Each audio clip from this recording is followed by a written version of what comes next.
Since 2014, our country has been plagued by divisive forces. TMC is in Meghalaya with the mission to empower the people, uphold the ethnic cultures and traditions, celebrate the sacred land. To oust the proxy BJP government from Meghalaya, be the change, support TMC by calling on 96877 96877. Hadin bana kaliang kasinong Jojua bernihat kalasyam jing bat sertok hakalet kawan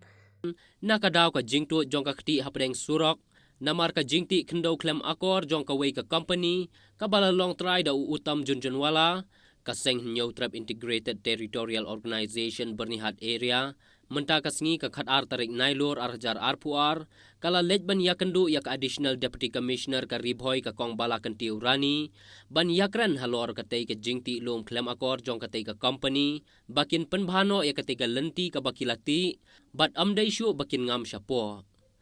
bat nakaliang kaseng kala ujoru sya ka additional deputy commissioner bakan phakhang no yak ka jingtei jong ka tei ka company namar bakadei na kli snong bat kala ru ban khata yak ka umbam umdi bat kumju ya ka sinong hi baro ka way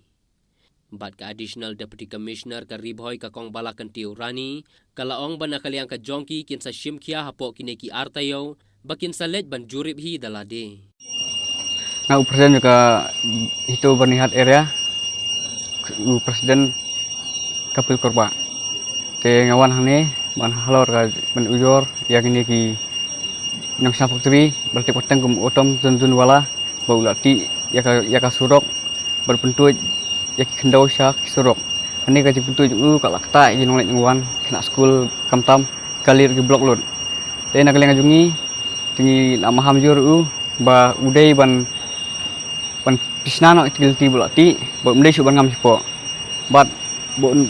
bangin pakhang senton nu nega pak di jung namar ba kalau ngai ka mamihap nak sinong ban ada factory kalap ngta ki umbang umdi sinong ni thanyo Jojua baru kowe